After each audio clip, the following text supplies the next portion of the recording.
Welcome back to the Student Hub Live Faculty of Arts and Social Sciences showcase of new curriculum at the Open University. We've learned a lot of things that we didn't know today, and we've just been talking with music, and now we're going to be talking about religious studies with Suzanne Newcomb, who's joined us today with a range of things that I hadn't expected you to bring in today, Suzanne. So thank you for coming along. But before we start on this session, I just want to take a quick trip to Kath and Damon and see how everyone is doing at home. We're having some good chats on here to do with the music. We had a real debate regarding the word diva and whether it actually applies to Madonna, and there was a few contentious ideas on that one, given they were gauging it on vocal range rather than star quality.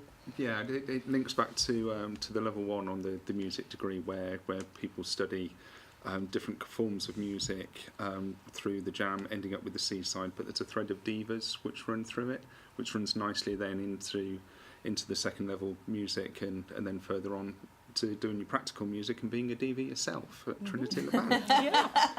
So I think we have some budding divas in chat.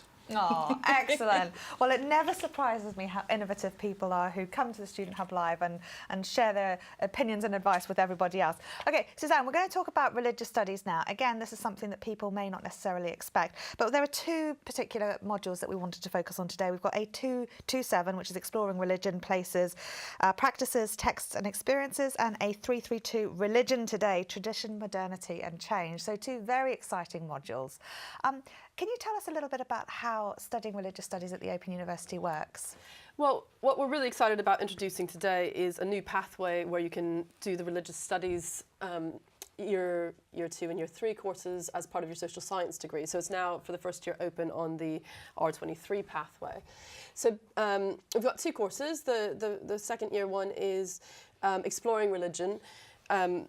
And it focuses on places, practices, texts and experience. And there's really a lot of social science in it. In fact, the whole discipline of religious studies shares founders like Durkheim and Marx and Weber are the founding fathers of religious studies, essentially. So there's a huge overlap between all the rest of the social sciences and religious studies.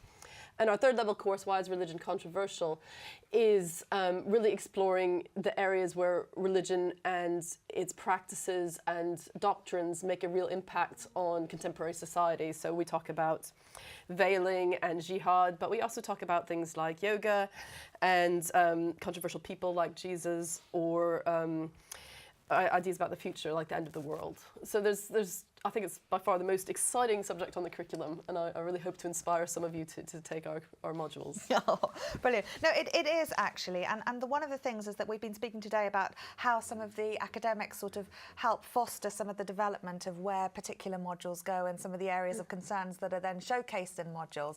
And the one thing that always strikes me with religious studies is how very interdisciplinary things are, and how you've got, you know, academics from such a range of backgrounds within the department, you know, looking at various anthropological, sociological, all of the social sciences that you mentioned.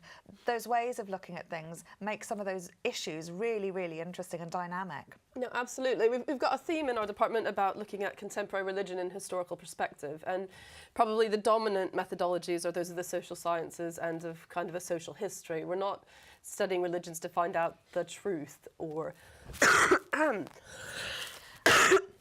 excuse me. Yeah, or whether there is a God or any of those questions. The kind of questions that you might go to a church to find out. We're looking at what do religious people who are interacting with religion in some way, and they might even be atheists or people with no religion, but what are they doing in society? How do they make an impact? How do their beliefs and practices reflect the social conditions and also change them? No, absolutely. Have a drink of water, Suzanne, because we've been sitting away. Everyone's been talking about biscuits back home, which I do appreciate as a thing of the time of day being nearly afternoon tea time. Kath and Damon, do we have any questions that people would like to know about religious studies, or are they still just talking about music? We do have someone who I think is saying it's a good thing to do something like this because it gives you a much better understanding of how religions impact cultures and what kind of differences it can make and why people may react the way they react. So I think it's people are finding it interesting to find out you're not just learning about the religion, you're learning about the culture around it as well. Yeah, I think people are interested to find out the sort of cultural aspects rather than it being about religion as such, but how it feeds into everyday life, and how people have come to study religion and understand religion. I think that's really where people are heading towards. No, absolutely. Well, let's take the example of the yoga, because I think that's one thing that could or could not be part of everyday life. But there's this International Festival of Yoga, isn't there? Yes, that's right. Next Thursday, in fact, is the International Yoga Day, which was established by the Prime Minister of India in 2015 by a unanimous resolution in the United Nations. And this seems like one of the most uncontroversial things on first glance. Everyone likes doing yoga for health and wellness. But in actual fact, the political positioning of yoga in contemporary India and how that relates to stories of nationalism and national heritage is something we look at in A332, Why is Religion Controversial, and Controversial Futures, and how is envisioning the past of yoga and how it might serve India's future trajectory, something that's of international significance, really. We asked everyone at home whether they think religion is relevant to understanding the contemporary world. And we had a sort of scale here of multi-choice questions. So let's see what you had to say. So 60% are saying somewhat, 40% are saying a lot. Okay, so here we've got people sort of, again, we see some interest in the widgets are changing all the time as well as we're filling those in, which is great. So we can see the variety then in terms of how important it is. So you say that this yoga day sort of seemed very uncontroversial, but why was it? Why was it controversial? Yeah. Well, part of the issue with the contemporary presentation of yoga by the Indian government is that it's very much a Hindu nationalist thing. It's kind of associated with an ancient Indian tradition that is specifically Hindu in character. And some of the religious minorities feel that it may or may not be respecting their religious traditions. Right. Is one. Another is the way it's seen as a health and well-being. And some people see it as a deeply spiritual part of their experience and something that doing for fitness kind of trivializes or makes light of. And then there's also the kind of commercialization and sexualization of a lot of modern yoga practices and how we see them. And this is also something that many Indians and some other dedicated practitioners find deeply offensive. So what we do in religious studies is we don't try to take necessarily a judgment on them, but to really pull out, why are these issues controversial? Why does this group of people react in this way? Why do that group of people have these points of view? So we're not trying to say what is the ultimate right or wrong, but how do you understand the situation? And this can be really important for anyone who interacts with religions in their job, in a public service, in local government. There's all sorts of issues where you come across people who have really deeply held beliefs and practices that make an impact on our everyday lives. And so what we're doing in religious studies is learning how to analyse and think about those issues and react with respect, but also with an eye of kind of critical analysis of what is going on here and how does this impact society. But it's also those various sorts of disciplines and ways of looking at things that, irrespective of what you're studying, you know, you're building skills here about being able to look at different viewpoints. And I guess there are different ethical issues as well about who has a right to claim on what and for what purpose, and how we can sort of all live in this global society with those various conflicts. No, absolutely. And so in our curriculum in the Religious Studies department, we really go back to social science, empirical analysis, and the cross-disciplinary skills of how do you make a good argument, what's your evidence base. But we also try to be respectful and agnostic about the experience of religious people. So to leave an open mind, if someone says they're experiencing God, maybe that's true, maybe it's not. We can't say as social scientists, but we can explore what happens when they say that. We can note that they say that. And we can note that other people have different reactions. So it's really tools for life that you can apply to a whole variety of situations. And it's that social sciences aspect that's critical. It's not about theology as such. It's absolutely. about ways of looking at the world and ways of making sense of it. And, you know, to some extent, that's sort of, we've been talking about how things like economics can build very useful skills that you may not use in an economic context. But I can see the same argument for religious studies, because it's those different methods of inquiry that you're building those skills on that you could apply to you know, problem solving in a variety of different contexts. No, absolutely. And the best thing about religious studies, in my opinion, is that it's just very interesting. I'm always curious as to why do people believe that? Why do they do that? And so this kind of subject area gives you a great chance to explore just kind of very basic curiosity about why are people different? Why do they do such different things? Why are there such different ways of living and ways of thinking about right and wrong in some areas? Yeah. Now, a lot of students would take religious studies who were interested in various sort of disciplines that informed religious studies beforehand in an open degree. But now you've got this qualification pathway, which is very exciting, the R23, as we like to call our qualifications, with a letter and a number, and then we all try and remember them bitterly. But this is a very exciting thing for us, isn't it?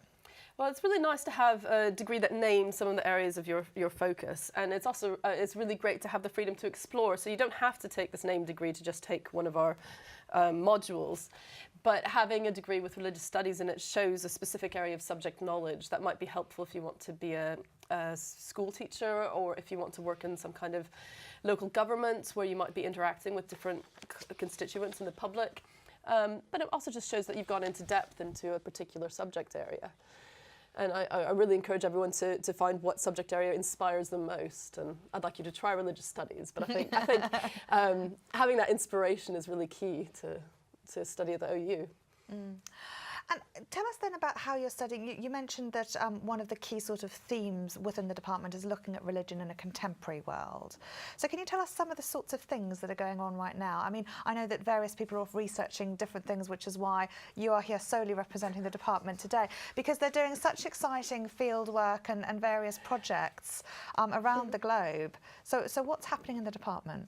Well, one of my colleagues, Marion Bowman, has a very exciting project that she's coming to the end of, involving cathedrals and pilgrimage routes, and this is something she's had long-term ethnographic interest in with Glastonbury for decades, and they're coming up with some really exciting models and understanding about how and why people are still doing pilgrimages, even if it doesn't seem as relevant as maybe it did in the Middle Ages. There's still a huge pilgrimage industry, and people visit cathedrals for tourism and heritage regions, and how is that changing our interaction with the sacred. Some of my other colleagues are looking at indigenous religions. Graham Harvey's very interested in how indigenous peoples, the peoples who or might be living in America or in Asia, in New Zealand and Australia, how they're both drawing on their historical traditions and also interacting with the modern world. And what does it mean when those who aren't ethnically associated become involved in these traditions? And what can we learn from traditions that have a much more a very different view of how to interact with the non-human world, and can that help environmentalist thinking? Can that help the way we're using the world if we think about it in a different way? Can that lead to a more sustainable future? So my colleagues are also looking at histories of conflict in Europe and how religious conflict was resolved in the past and how this might lead to peacekeeping areas. My own research is looking at overlaps of yoga and Ayurvedic medicine in India, and how yoga's become more medicalized and in some ways more secularized and very much an everyday popular thing that we don't remark on now, whereas 100 years ago it would have been some exotic thing that holy men in India might do that was slightly disreputable.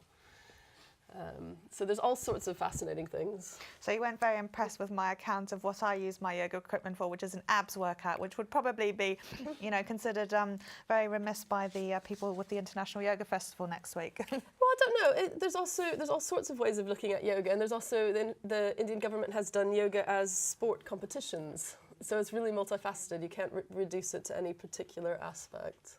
But it doesn't. I mean, the question then is: would it be that some kind of blasphemy to not practice yoga with some sort of religious aspect in mind, whether that was a spiritual alignment or calming thing? Where is the spirituality in that sort of thing? And I guess that's the whole point of the conflict around some of this is where that matters and how it's expressed. Absolutely, and it's all contextual. So you have to look at what's going on, who are the people making what claims in what situation. Yoga in schools is often a source of particular conflicts,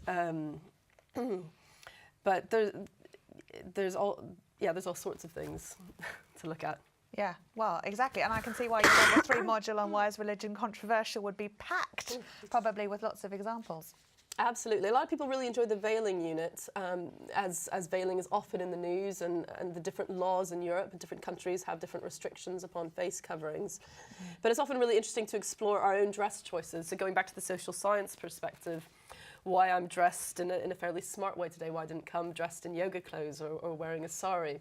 And people's veiling choices are quite similar. And so one of the things we really look at is how this has changed in different times and different places, and how people interpret what the Quran says in different times and places in different ways.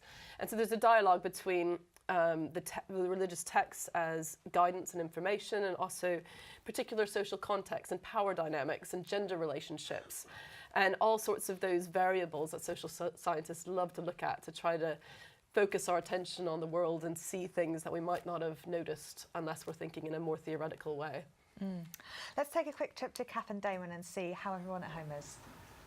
Yeah, there's a lot of interesting chat, particularly along the sort of cultural encounters of religion. So Damon's saying when he's out in the Far East, the temples and the beauty and the regard that the temples are held in is quite impactful, and he'd like to travel back in time and travel along the Silk Road and encounter the different religions along the route. There's some discussion about how Milton Keynes itself is built along religious lines, so allegedly along the ley lines. And they're just shifting on to whether Jediism can be classed as a religion. Is Paul in the chat? Yeah, in Open Learn, there's a very short little piece where we discuss that. But it's not a flippant question, because as people are identifying as no religion, we're changing our understanding of how we find meaning and purpose in life and how we orient ourselves. So often no religion doesn't actually mean that there's no spiritual beliefs or no way of orienting towards the more than human world or how we find meaning in life. It just means we don't want to identify with an institutional religion. Yeah. People are very skeptical, increasingly skeptical about identifying with institutions, but it doesn't necessarily mean that beliefs and practices that might be called religion are going away. And we've actually got two scholars in the department who are exploring non-religion. One's in Orkney and one's in Cyprus, and they're making a comparative study on this with the Templeton grants to kind of explore how are people still using kind of ideas that may or may not be religious in a different time and place, even though they identify as no religion. Because no religion is growing, isn't it, proportionately in the UK? It's the biggest growing section of the population, although quite a lot of people will nominally identify as Christian. They don't actually go to church. Yeah. And so what does this mean? And we also look at ideas about atheism and Richard Dawkins, and these are kind of cognitive neuroscience, and what can that tell us about religion? So there's all sorts of ways of looking at religion, which are quite fascinating, and it's all about how we as humans understand the world around us. Brilliant. No, well, that's fantastic, Suzanne. Thank you so much for coming and giving us a flavour of what's going on in the department, and also, how you're unpicking some of these issues and looking at things in a very interesting and multidisciplinary way.